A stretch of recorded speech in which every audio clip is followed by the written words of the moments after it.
Então, que consequências isso tem internamente para a população brasileira?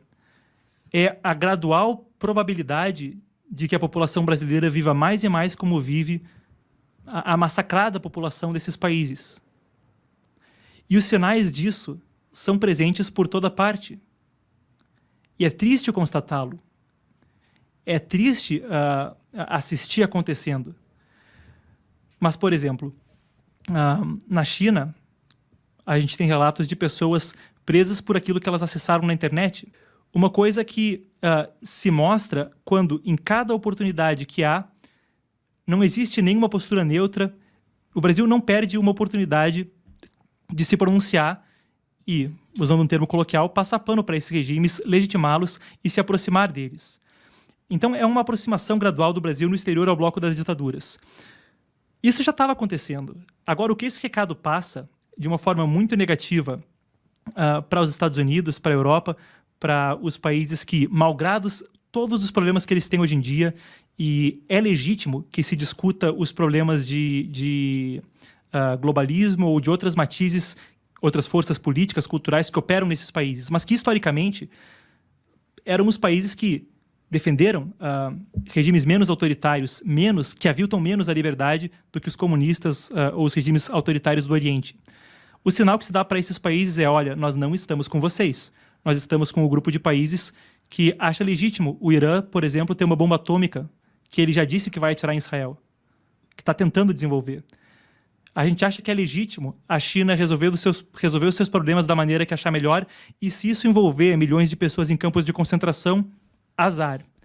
A gente acha que é legítimo o governo cubano, o governo venezuelano, impunemente agirem como narco-estados, como narcoditaduras que escravizam sua população e se aliam ao narcotráfico das formas mais nefastas. Só para citar fonte, de novo, sem fake news, só citando fonte.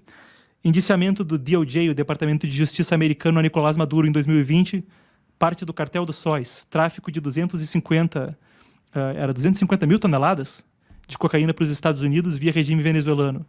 A outra fonte que corrobora isso é o relatório em 2021, 2022, do Center for Secure and Free Society, um dos principais think tanks que estuda a Venezuela e estuda o terrorismo latino-americano, coloca ali 25%, 400 mil toneladas, salvo engano, da cocaína do mundo traficada com a participação do cartel estatal venezuelano. Então o recado que dá é, tamo do lado dessa patota. Um recado que já vinha sendo dado inequivocamente, mas que nem eu falei, agora é assim, é a fotografia, é o retrato de estamos com tudo aquilo que é autoritário. Exteriormente, esse é o recado que fica. Qual é o problema agora internamente?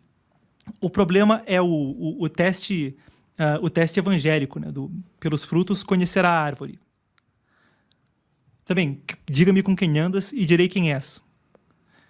Um regime que não só presta conivência, mas apoio e é apoiado pelo Hamas, pela ditadura comunista chinesa, a mais assassina entidade que já existiu sobre a face da Terra, que não se contenta em assumir uma postura de neutralidade, resignadamente, ok, tem que fazer um comércio. Não, é uma associação explícita e orgulhosa. Pois se o sujeito fala num fórum internacional, como ali na União Africana, isso é um sinal inequívoco, não é? Então, que consequências isso tem internamente para a população brasileira? É a gradual probabilidade de que a população brasileira viva mais e mais como vive a massacrada população desses países. E os sinais disso são presentes por toda parte. E é triste constatá-lo. É triste assistir acontecendo. Mas, por exemplo, na China, a gente tem relatos de pessoas presas por aquilo que elas acessaram na internet. Para quem não conhece a situação da internet chinesa, lá você tem um bloqueio e tem uma intranet. Toda a população pode acessar como que uma internet interna e há sites que são censurados. E há relatos de polícia batendo na casa do sujeito porque ele acessou a Wikipédia. Gente presa por ler o Epoch Times, que, para quem não conhece a história do jornal, foi fundado por sobreviventes da ditadura comunista chinesa, expondo a perseguição religiosa que ocorre dentro do país nos Estados Unidos, uma publicação internacional. A gente tem uma filial brasileira onde eu atuo como editor. Então, essa é a triste probabilidade, quando a gente fala de futuro.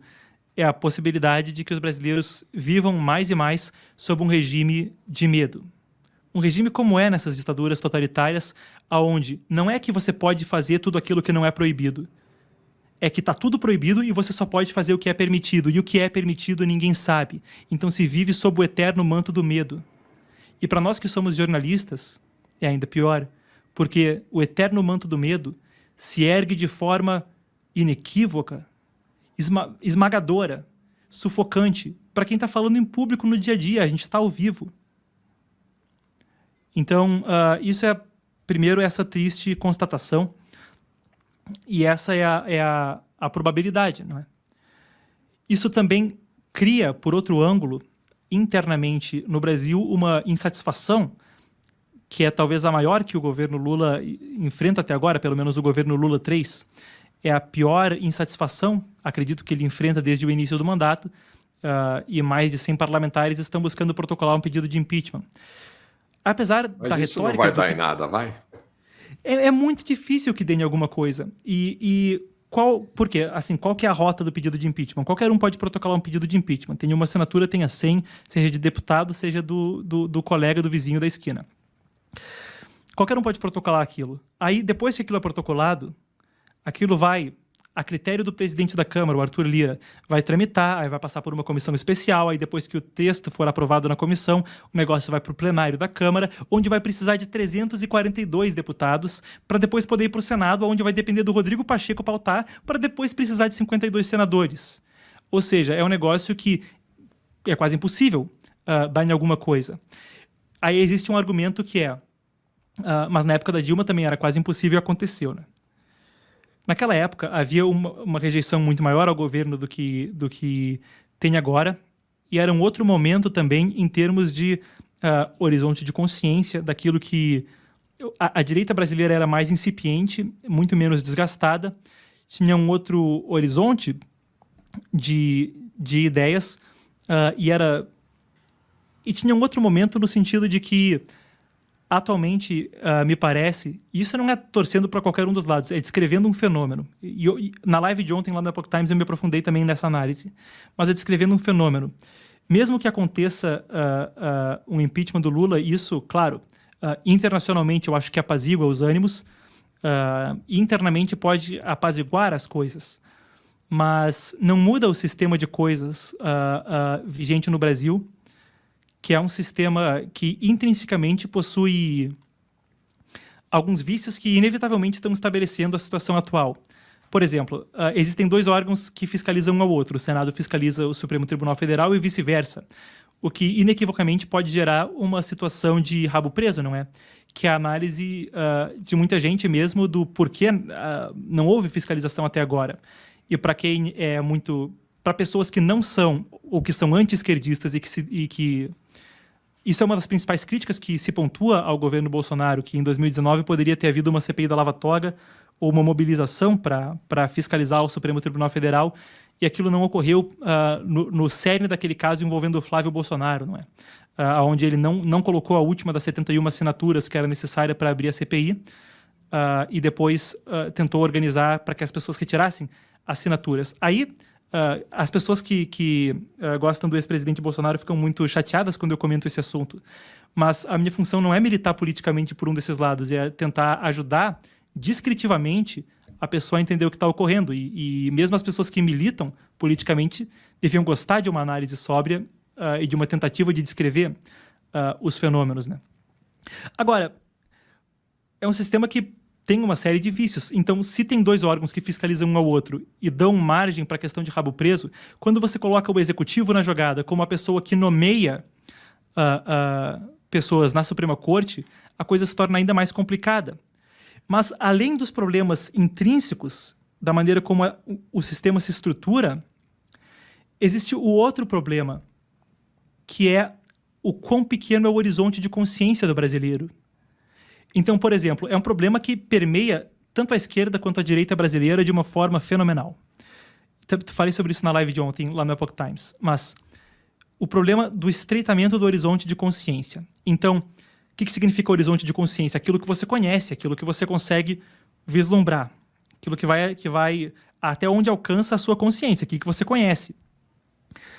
Então, é um problema que permeia a direita e a esquerda de uma forma tremenda, no sentido onde ambos os lados normalmente estão sempre procurando táticas, mas têm dificuldade em elaborar estratégias. Então, por exemplo, se alguém da direita, vamos supor, vai pedir o impeachment. Isso é uma tática. É uma tática que pode ser executada, mas ela, solta, sem integrar qualquer estratégia, carece de uma série de respostas, não é? E o que faz depois do impeachment? E o Geraldo Alckmin vai ser menos esquerdista do que o Lula? Para quem é de direita, para quem é o regime menos de esquerda, né? E internacionalmente, como é que isso vai ser recebido? Quais são as forças políticas que compõem o entorno do Alckmin, supondo que ele assuma a presidência? E o que faz depois? Então, são muitas coisas, e eu me compadeço, eu entendo o cacuete das pessoas que é de ansiedade, de que se faz perante o que está acontecendo. Mas essa é uma descrição do problema. Tem esse problema de horizonte de consciência. É um problema que a esquerda também tem, mas eles têm duas vantagens intrínsecas que a gente já abordou aqui na live. Uma, a estratégia é a marcha inexorável a regimes mais e mais autoritários. Então a estratégia já está dada, é marchar rumo ao comunismo. As pessoas ridiculam quando se fala isso, mas essa é a função confessa de todo o aparato que se gerou ao longo dos últimos 150 anos na esquerda mundial, né? E a outra vantagem que eles têm é que, olha, eles estão com um aparato para censurar o discurso da oposição. Então, por mais que eles possam ter dificuldade em vislumbrar táticas e estratégias, eles têm sempre a vantagem de... Bom, a gente pode não ter estratégia, mas se a gente censurar o outro lado, eles também não vão conseguir elaborar uma. Então aí, só descrevendo um pouco do panorama